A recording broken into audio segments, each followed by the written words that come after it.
Hello, everybody. Hello, Zoe. Thanks for introducing. I'm sorry I couldn't be there in person. I'm sorry to be unable to be there in person. I'm not there. And I just want to say, just to begin with, I'm glad this meeting is going on, and I want to thank Kobe and Sergey for the friendship and collaborations over the years.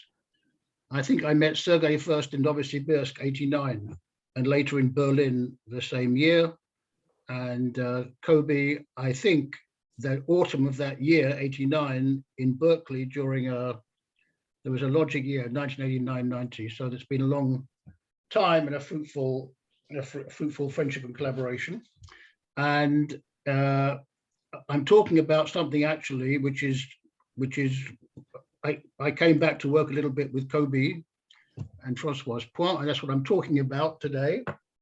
I did talk about this topic in Leeds, something like almost exactly a month ago, in the Leeds meeting, in the Leeds, what do you call it, Yorkshire, whatever, Manchester, anyway, Lancashire, whatever it's called, that meeting, and it's the same topic, but I've got different slides. I've got different slides because I don't like repeating myself except for jokes. Okay. So different, except for a couple of slides are the same. Okay. So let's start. I've got 50 minutes. I've got 12 slides. We'll see what happens. So it's joint work with Kobe and François Point. And this started actually with, in fact, François Point gave a talk in Toronto Fields Institute about some defining groups in this kind of situation. And then I sort of said, okay, well, I think we can do something. And then we started working, and Kobe came along and we had a joint project. So the main theorem is that a finite dimensional group gamma, definable in a closed order differential field, K delta. So I will explain all the notation a bit later. A finite dimensional group definable in a closed, I call it a closed order differential field K with a derivation, is definably embeddable in a semi-algebraic group.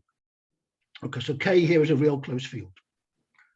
Okay, the paper's in preparation, should be available soon. Sorry for delays, which are completely my fault for the delays. Now there's naturally, so please feel free to ask questions, chat. I don't mind if however you can communicate with me, the chat, or just get the mic. Is there a microphone there? I don't mind, please ask questions as we go through. There's natural extensions of the result. The first is, so G is basically a group definable in a differential field, but where the underlying field is real closed. The first is to give G the structure of a Nash group. A Nash group is a Nash group over the real closed field, equipped with a connection respecting the group structure. So I can say, and this is an extension of this such that the group gamma is just the delta points of GS, or the sharp points of GS. Now, for those of you who know about algebraic D groups, this will be a Nash version of algebraic D groups. But this will appear in the second. This will appear in the second paper. It's not going to be in the first paper. Another extension, a natural extension of the main theorem, is to not necessarily finite dimensional groups definable in the same. CODF is this theory, closed order differential fields, definable models of CODF. And I think we can obtain the same theorem, but it requires a little bit additional thought. Now, the methods for proving our theorem adapt to other more general contexts, which are actually, I think, as interesting as the special case we talk about. And the reason we're writing it in the special case first, and then later on discuss the more general context, is because this special case is somewhat familiar to a lot of people and provides some motivation. Okay, so there are at least three other special cases. One, the model companion T sub partial of T together with partials of derivation, where T is a theory of large geometric fields of characteristic zero with almost quantified elimination. T is in the ring language and T del in the language of differential rings. Okay, I've got to say a few things. I mean, large for a field means sort of characteristic 0. Large means that any, do I say what it means later? Yeah, no, I don't say. So large means any variety with a smooth point in the field K has many points, a risky dense set of points. Geometric field is basically introduced, I don't know, it's introduced in the paper when we introduced geometric structures with Suchowski and myself from 25 years ago. It's a field, say perfect, characteristic 0, where model theoretic algebraic closure equals field theoretic algebraic closure. So it's a geometric structure plus this algebraic boundedness condition. Okay. Almost QE is what we also call strong model completeness. It means that you have quantified elimination, but after adding symbols for certain existential formulas, where the existential quantify is over something algebraic in the field theoretic sense.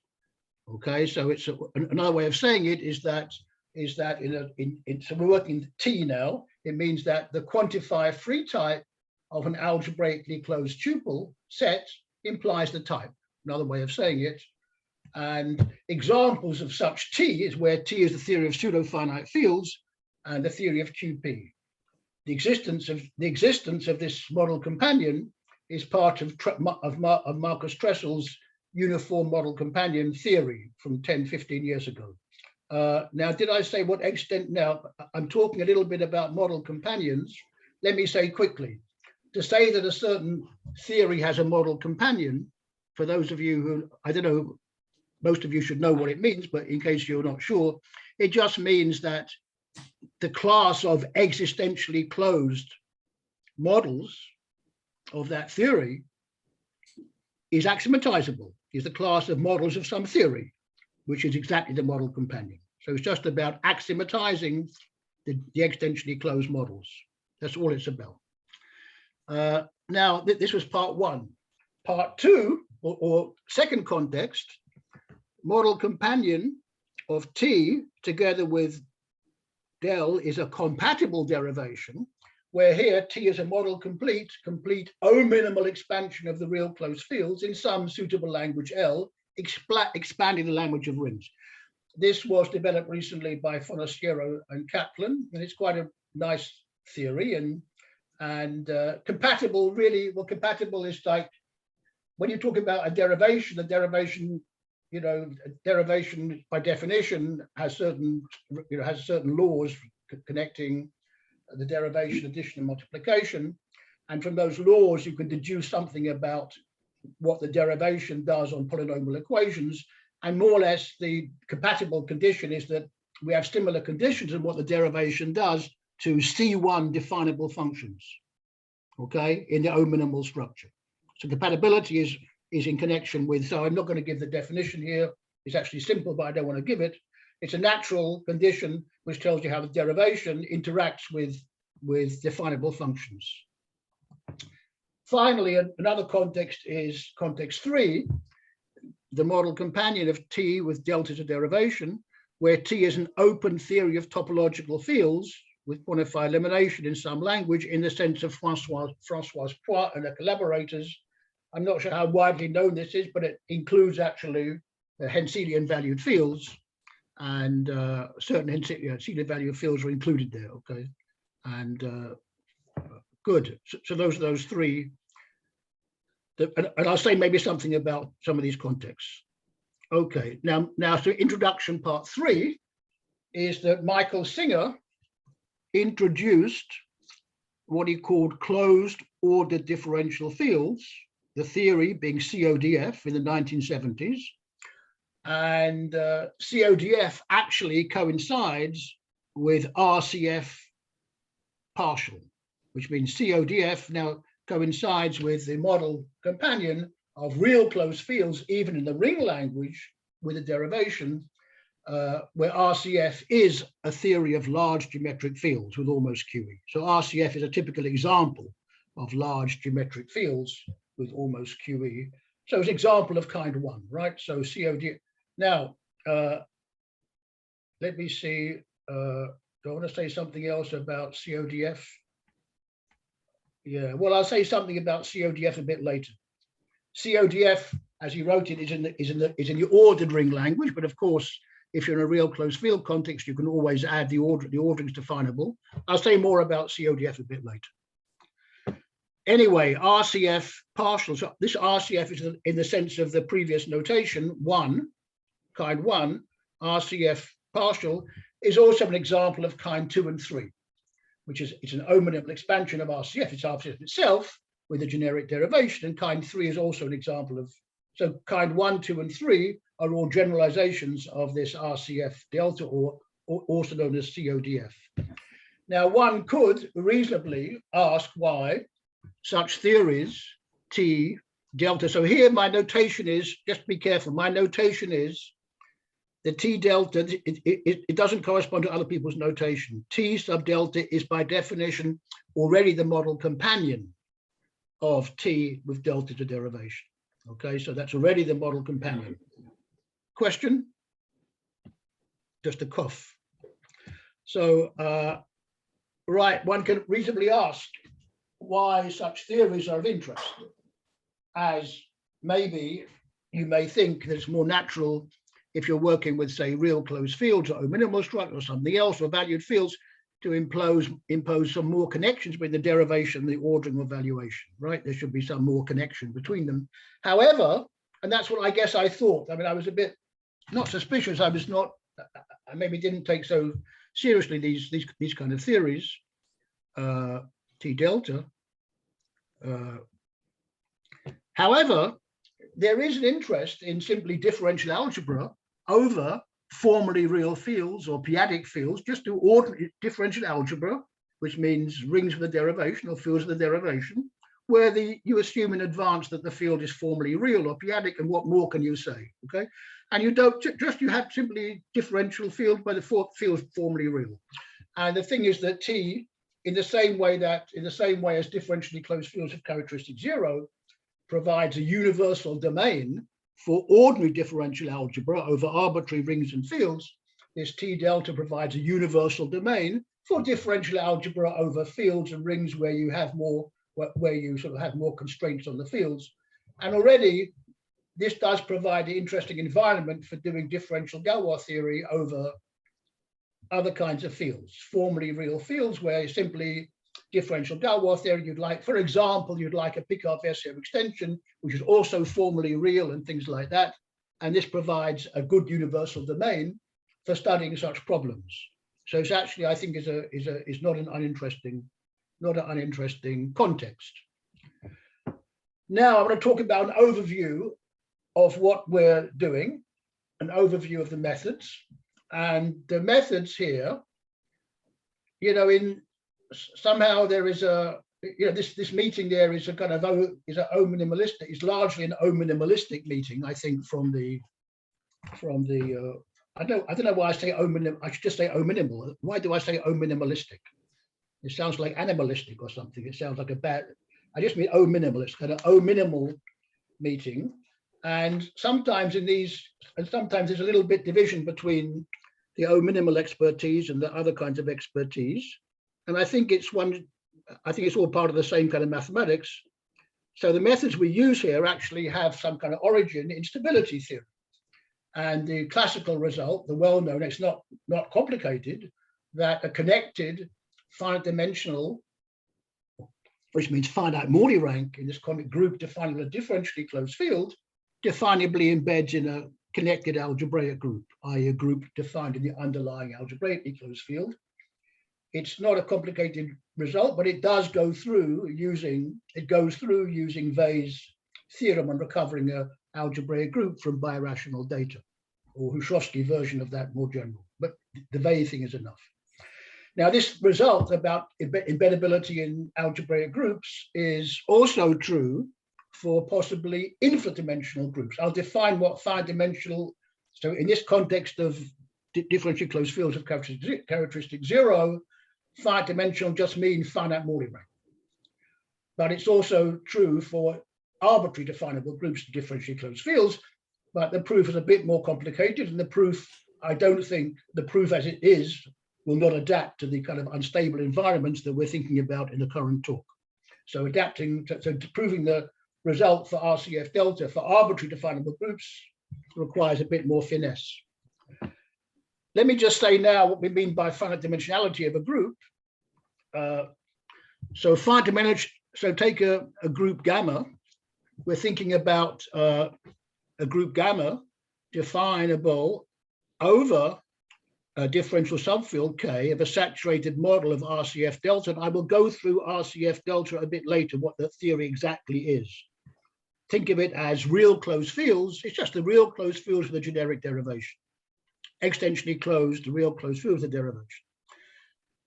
Finite dimensionality means there's a finite bound on the transcendence degree of the field K adjoin A. A is here a tuple maybe. Delta A, apply the derivation to elements of A.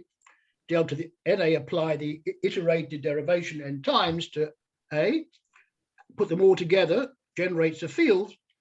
There should be a finite bound on the transcendence degree of this. This should be K over K. It should be transcendence degree K over K, where K is the base field where things are defined, as A varies over elements of gamma. This is finite dimensionality. Anyway, the proof of the main theorem has 3 basic steps, which I'm going to just mention in this overview.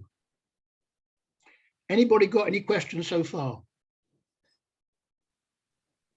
No. No. Was that a no? Was that a no or was that a no? Absolute bar no. Step 1, we construct from gamma. So the group gamma is a finite-dimensional definable group, a semi-algebraic pregroup. I'll call it a semi-algebraic pregroup. Y star inv. Okay, what do I mean?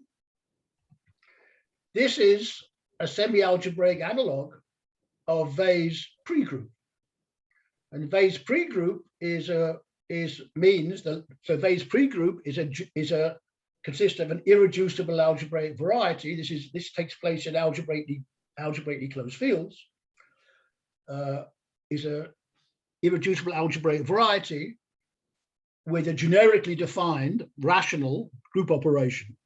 So generic defined means it only is defined on independent generic points. And that's all it is, and satisfies associativity. Now, in this environment, oh, sorry, I made a mistake here. Let's look at this bullet point. In this environment of sort of around, ACF 0 and the background DCF 0, V, this algebraic variety, has, working in algebraically closed fields of capacity 0, has a unique generic type, just a type of maximal dimension. It's unique. And that uniqueness just means you have a generically defined group operation on a stationary type. Okay. And but in the semi-algebraic environment, take a semi-algebraic set. So when I use the word generic, I don't mean technically in this, as we talk about generic types in nowadays in sort of things like NIP groups. When we use the word generic, we make it a little bit more specific. We mean a generic type is a type which contains only generic formulas, and generic formulas means finally translates of the formula cover the group. I don't mean that. I simply mean the naive notion of generic, where I have a certain definable set in some environment, and I have a dimension, and a generic is a type in the definable set of maximal dimension. Or generic point is a point in the definable set of maximal dimension over or rank, whatever our dimension notion. So generic is in the naive sense, okay? Not in the sense of stable group theory or something. But in the semi-algebraic environment, where V is now, say, a semi-algebraic set, there are unboundedly many generic types. Generic types means types of maximal dimension, types in the sense of RCF, right? So there's not a unique generic type, and these types can interact independently in different ways. There's no unique one-forked extension. So you should take care in the definition of a semi-algebraic pregroup. In the case of an algebraic, in the case of a Weil pregroup, you only have to talk about the generic group operation. But in the case of a semi-algebraic pregroup, you also have to bring in the inversion operation, defined generically, because it doesn't come free. In the case of the Weil context, you get inversion free because there's a unique generic type. In this context, you have to add the inversion as I did here, right? Okay. Now, there are at least two possible approaches to doing step one. Step one is constructing from gamma a semi-algebraic pregroup. Two approaches. One involves algebraic variety, so K is my real closed field with a generic derivation. One involves algebraic varieties over K and their prolongations, which is more or less about what we call algebraic d-varieties, okay? And that's about and that's like a very DCF0 based approach. And that approach to doing step one extends the context one. Remember, one was the context in about T delta, where T is a large theory of large geometric fields with almost QE, extends to one, and one is includes things like pseudo-finite fields. And so one involves, okay, and also three. The second approach uses cell decomposition, which is a bit special to O-minimal type structures.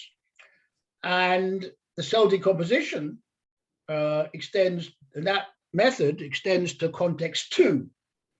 And where we don't need arbitrary algebraic varieties, the only algebraic varieties we worry about in their prolongation are simply the affine spaces, K to the n and K to the 2n. So it simplifies things a little bit. And I should say, maybe I say it later, that the second approach, now in the paper we wrote, I'm using the first approach for real close for RCF delta, but the second approach, which works, and we'll write out in the case of context one, of context two, sorry, that's the Fonisero-Kaplan context.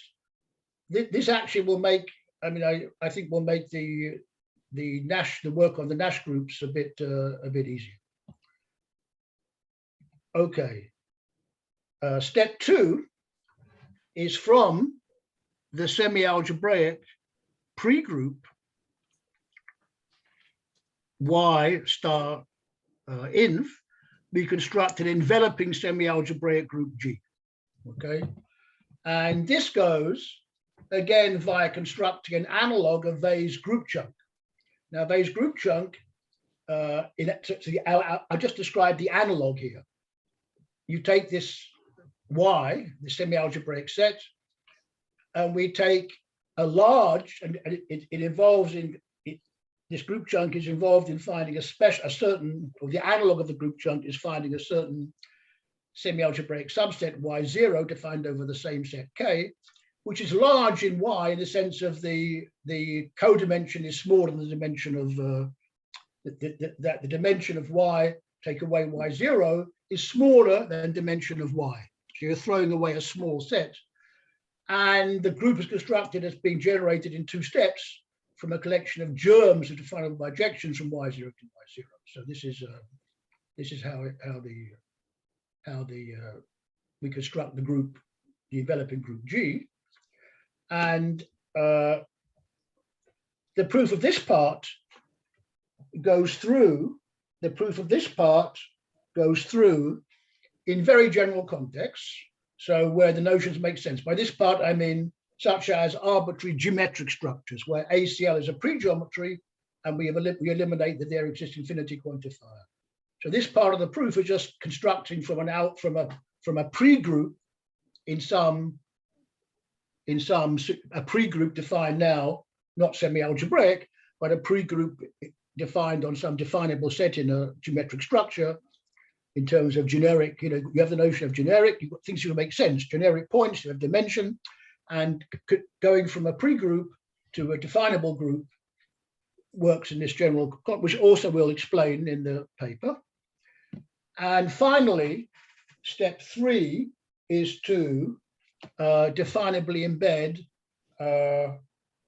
gamma in G, right? And that's, I mentioned this, so I mentioned this at the end. So I don't know how far I'll get through, but my aim is to now talk about some technical, some technical aspects and some properties we have to know, and then maybe just talk about these steps 1, 2, and 3. Okay. Any questions so far?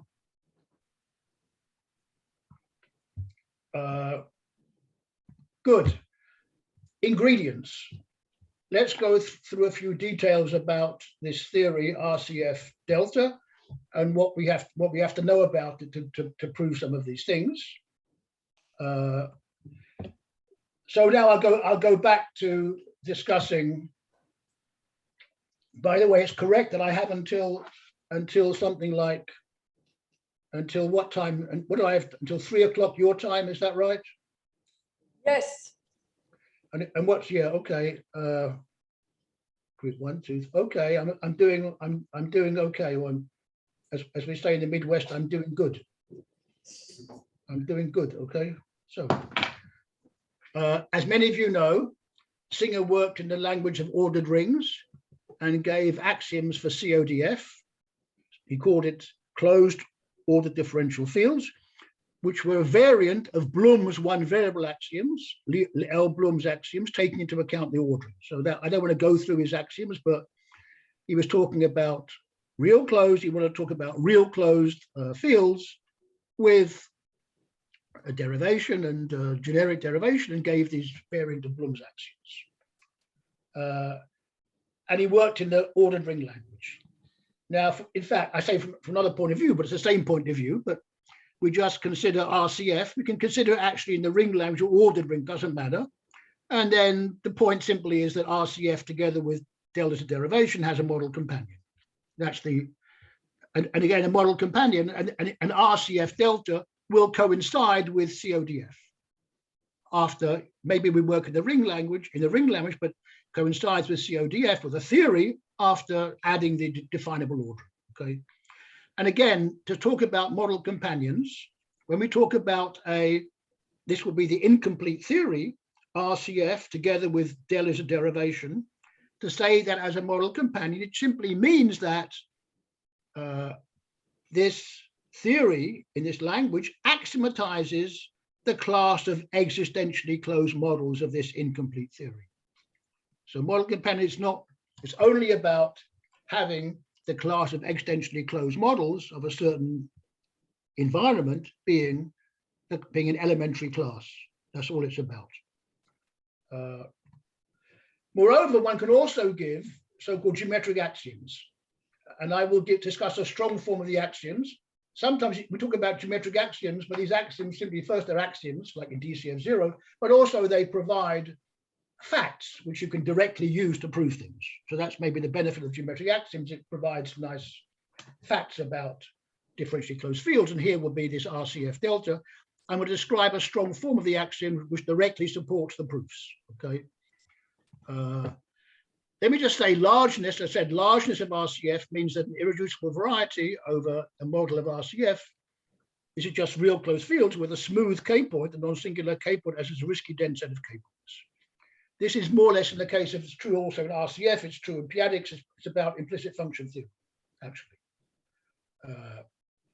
But it's also true in large, PAC fields are large more or less by definition, and largeness is a notion in field arithmetic which Pop introduced, and as he called it, also anti-Mordelic. It means you tend to have points on varieties, it means. Now recall that an algebraic D variety over a differential field, K delta, and I'm always in characteristic 0, is an irreducible algebraic variety over K. I could mean just K irreducible, or I could mean absolutely, I'm not sure what I don't mind, together with a polynomial section over K of a certain shifted tangent bundle. Let me say briefly what this is, if nobody minds. So you have this variety V, and this, when I say, so this object here, this shifted tangent bundle, I write, it actually has equations in variables, so let x1 to xn be the variables in V. We add new variables u1 to un, and the map here goes from solution of these equations to the first n coordinates. It's defined by equations. These equations, as p ranges over the polynomials in IKV, in the ideal of V, all the polynomials vanishing on V defined over K, look at this sum. This kind of equations equals 0 will just define the tangent bundle, the Zariski tangent bundle. Point by point, Zariski tangent space, we have to add P delta x equals 0, where P delta is obtained from P by applying the derivation to the coefficients. To make sense, because I'm working over a differential field, not necessarily constants, you have to add this condition. And when you're working over constants, this is simply the Zariski tangent bundle. And the data is V together with a polynomial section, which means you have a map from V back to TL, a map from V back to up to this shifted tangent bundle, which such that when I go back here by projection, I get the same thing. I get, well, it's identity. Okay, this is an algebraic D variety. Then the strong geometric axioms say of K of a differential field, where K is a real closed field, that if Vs, V together with S, is an algebraic D variety over K, which has a smooth K point, and if X is now is an open semi-algebraic subset of the K points of V, so V will be a certain real variety, and you take a large open means not large, open means the same dimension essentially, open symmetric subset, then you can find an A in X such that delta A, nabla A is SA, where nabla A is defined as A partial A. Okay, it's solutions of differential equations, and strong means that I'm working with an arbitrary open semi-algebraic subset of VK. That's the strong aspect. Now, in the Forestiero-Kaplan approach, which actually also, I mean, their approach is about, they're working with open expansions of RCF, the generic derivation. Their approach also holds simply with RCF, and we get the same theory, RCF delta, but in their kind of axiomatic setup, they implicitly note that it's enough with these axioms so these axioms, this will be actually first order axioms. You have to quantify over some parameters. These are the axioms for RCF delta, but they say that it's enough to take V to be affine space, to be some affine K to the n. They don't have to work with arbitrary varieties, making use of cell decomposition. Another basic fact is that in models of RCF delta, the definable closure of a set A, subset A of K, coincides with the L definable closure, or RCF definable closure, real closure, of the differential field generated by A. That's rather important to know. We also have, of course, dimension, generics, and independence in real closed fields. That's in the background. We can talk about. Question? What is L definable? What is who? L definable. What is L? L, no, L is, was that Sergey? Yes, okay. Okay. L is the language L. I mean, L is the language of, sorry, L should be LR. This is the language of rings. I mean, definable closure in the underlying real closed field. L should be LR. Thank you, sorry. It should be the real close, it should be the language of rings. Okay? It means definable closure in the underlying real closed field. Now we have, of course, dimension, generics, independence in real closed fields, ordinary or minimal real closed field dimension independence, and we have the notion of a definable set, and it's the generic point, its dimension, etc., independence. And this induces independence in RCF delta by defining A is delta independent from B over C. If look at their delta definable closures, delta definable closure of A, I mean definable closure in RCF delta of A and that of B is independent over that of C in real closed fields. So it just works as in DCF0. That's how you define forking independence in DCF0. The same independence is, so you have independence in RCF, in the RCF delta. And notice that if K is a finite dimensional group or set defined over K, in little k in a model of RCF delta, then by a delta generic point, A of gamma, I just mean a point A of gamma, delta generic point over k is a point A of gamma, such the dimension sub delta of A, that just means the transcendence degree of k, A, delta A, etc. over k, which we know is finite, is maximal. And that maximal value is defined to be the dimension, delta dimension of gamma. So I'm including in this bullet point here, I'm including some definitions and facts in some sense, right? I think both definitions and facts. So we have the notion of delta generic point of a finite dimensional set definable in k delta. Question? We also have in the background the quantified elimination result that any L delta formula is equivalent, of course, modulo RCF delta, to a formula of the form theta holds of x bar, dx bar, dix bar, where theta is an L. I mean here an LR formula. It could be an LR or a quantified free. It'll be a quantified free formula in the language of L of ordered rings, actually. Okay, so hopefully, yeah. So this is a L should be LR, the language of rings, and that's the quantified language. So everything is analogous to DCF0. It's just like DCF0, except the underlying field is real closed, but you have the same setup. And now we have a few minutes left. Let me say something about any questions at this point. Let me say a little bit about how the steps 1, 2, and 3 go, okay? How it goes through. So step 1, if you remember, was constructing this pre-group and this semi-algebraic pre-group, which means if you want to generically find group structure on a semi-algebraic set. Generic defined means defined only on independent generics in the sense of RCF with certain good properties. So quick account here, using finite dimensionality of gamma, we replace gamma by some nabla to the n gamma. What's nabla to the n? Nabla to the n of a point A is just A, dA, d to the na. This means apply the derivation n times, iterated. So that's gamma n of A, and gamma n of gamma is just the set of gamma to the n of A for A and gamma. You just hit, I mean, this nabla to the n, sorry, will be, nabla to the n on any domain is a bijection with the image. Okay, so you mean you hit gamma, you look at the collection of gamma of delta to the n gamma, look at the collection of nabla to the n A, where A is in gamma. That's nabla to the n of gamma. And then after replacing gamma by this prolongation of gamma, we call it a prolongation of gamma, which is another definable group, actually, then you write gamma in a very specific form.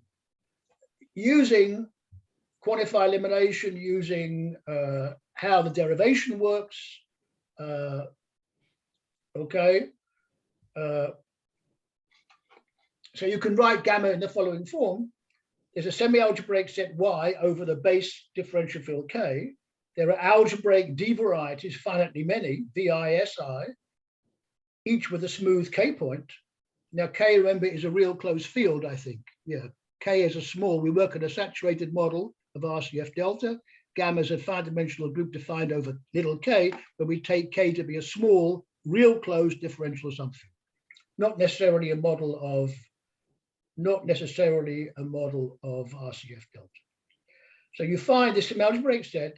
I find some algebraic D varieties, each with a smooth K point, such that the union, now I should write here, the union of the VIs cover Y, and it's enough to say the union of the K points of the VIs. So when I talk about a variety, I'm thinking of a variety living in an ambient algebraically closed field. So we're thinking about K points of these varieties. I could write here VIK. Anyway, but this is also sufficient. The VIs cover Y. And gamma is precisely the union of the set of A in Y intersection VI, such that nabla A is just A delta A, is SIA. So SI, one of these polynomial sections. So it's written in, we write gamma as a very special definable subset of this semi-algebraic set Y. Also, we can find partial, and L is always the language of rings here.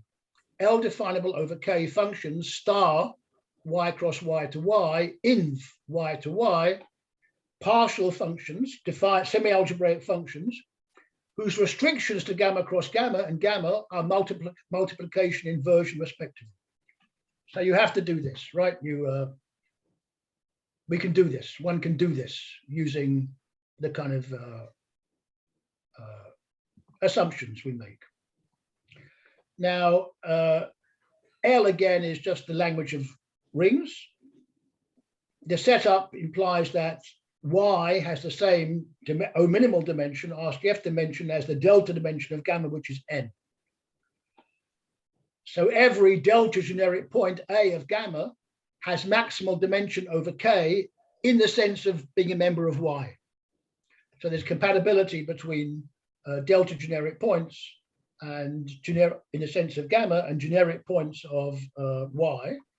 Moreover, the only key point here is that by the strong geometric axioms plus saturation of the differential field K delta, we have conversely, whenever A is in Y, and whenever an A is a generic point of Y over K in the RCF sense, which means the dimension of A over K is n, dimension of Y, then you can realize the RCF type of A over K by the delta generic type of gamma, which just means, i.e., there's a delta generic point over K, point B of gamma, such that B and A have the same RCF type. Again, L is the language of rings.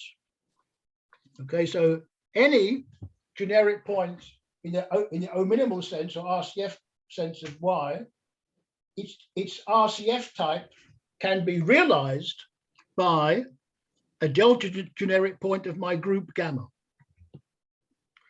And this basically gives rise to this, together with the previous page, gives rise to our semi-algebraic pregroup. And let me just say, for the record, the only really lemma I'm stating here is the definition of a semi-algebraic pregroup. Okay, so we work in lemma 01. So the domain of the pregroup is Y, the semi-algebraic set Y. Everything here is in the sense of RCF. So this is everything in lemma 1, lemma 0.1 is in the sense of real close fields. Genericity, independence, right? Remember, generic in Y over K just means maximal dimension.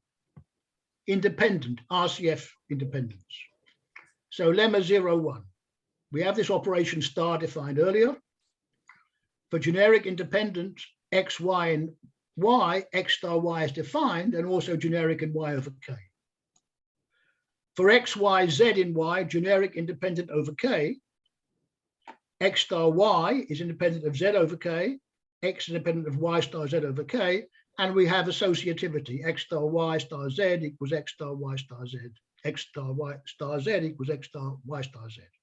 And there's a parenthesis, one parenthesis shouldn't be there. And now we bring in now in fact, in the case of the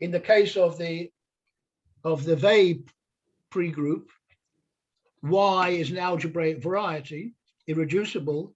There's a unique type of a generic set, a generic point, and we only need 1 and 2. But because we have many generics, now I gave a talk, I don't know if Omar is here. Is Omar here? Omar's also supposed to be in a meeting in Costa Rica, I just saw, so I don't know if he's actually physically here or not. But he actually asked a question when I said about we have many generics in the semi-algebraic context. He was asking, well, is it like 2 or 3 or 4? It's actually unboundedly many. It's like the number of maximal dimension types in a semi-algebraic set is as big as you want. Okay, it's not bounded. So we have to add the condition about conditions connected with the with the inversion, for x generic in y over k, inv x is defined in generic over k, and inv x equals x. Finally, a condition connecting the multiplication and inversion, x and y generic independent over k, then y is inv x star y, x equals x star y star inv y, okay? So we have this thing just using the fact that star induces the group operation on star here, which is a semi-algebraic operation, partial induces its restriction to gamma cross gamma is multiplication. Using that and this observation here about generic points in y can be realized by generic points of gamma.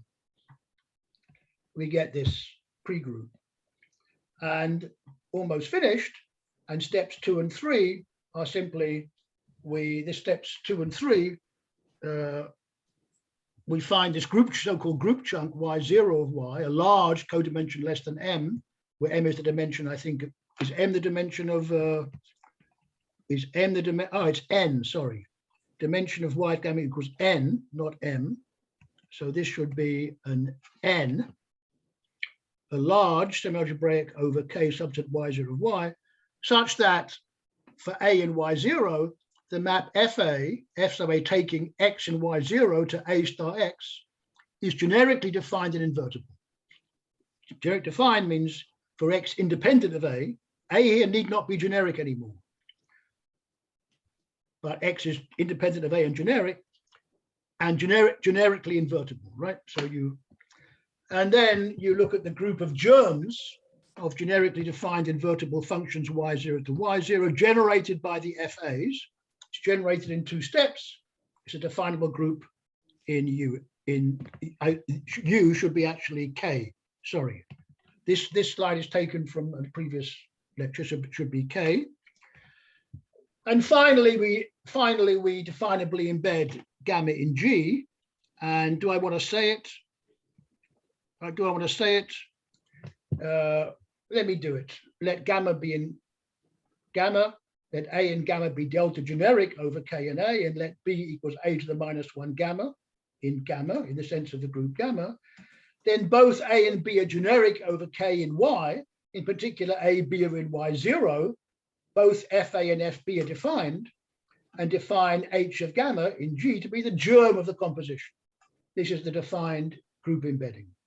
That's the required group embedding. This is a sketch of what's going on for those who are interested.